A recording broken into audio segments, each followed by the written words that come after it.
mauntog ka. Dito ako natulog. Dito ako natulog. Ito yung pwesto ko. Thank you, Papa G. Thank you. Tapos, ito yung sa kapatid ko. Tada! Ito, pwede ka nang tumayo. Makakatayo ka. Nasa pwesto ko, dapat nakayuko ka kasi mauntog ka. Baba tayo. Let's go. Aming lababo. Hugasan. Tapos, CR. Yan. Dito ako nag-aayos. So, kami nag-aayos. Nag-aayos si Oma, guys. Nag-aayos si Oma. Besto nila Oma. Aming sorry. Ito yung aming little dirty kitchen. Yung aming kusina. Wherein, dito ako nagluluto. Yan. Tapos, ito yung ref namin, guys. Nasa labas yung ref namin. Tada! Si Opa, guys. Si Opa. Ligo yung ante nyo. Fresh from the bath. Ayan. Kala mo hindi na haggard kanina. Oh my gosh. So, ito. Tuloy natin yung house tour vlog. Pero, lumipat ako sa bahay ng aming yumaong lolo, lola. Let's go. Ito yung bahay ni lolo. Ito si lolo, si lola sa side ng father ko, then si lola sa side ni mama. Gabihan niyo po kami palagi. Lolas, lolo, tito, tita, and my baby Lucas. Si Lucas po isang Shih Tzu. Miss na po namin kayo. Mahal po namin kayo palagi. At palagi po kayong nasa mga puso namin. Yan. Yan yung bahay ni lolo. Pang gym, guys. Mga barbell.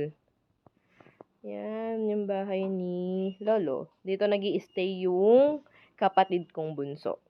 Para may tao pa rin. Lumilipat kami dito para magkwentuhan. Ito yung pesto namin. Diyan kami nakaupo paggabi. Lipat kami dyan para magkwentuhan paggabi.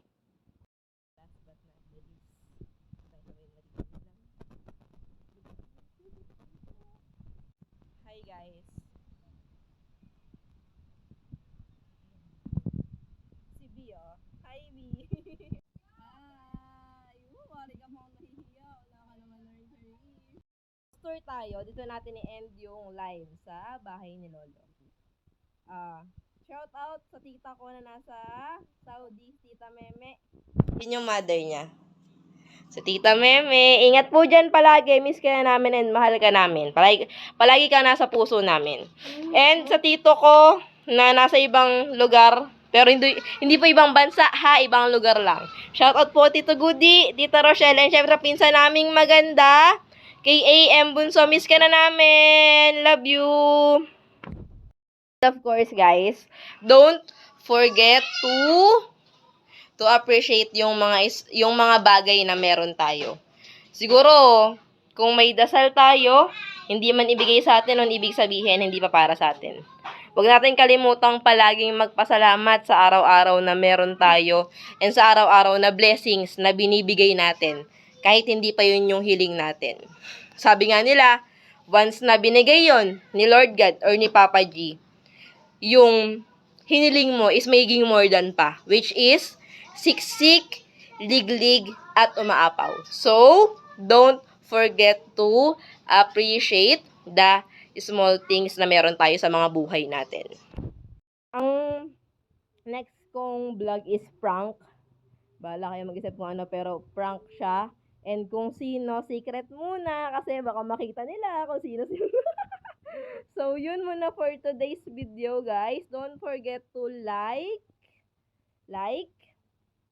share, and subscribe. Bye!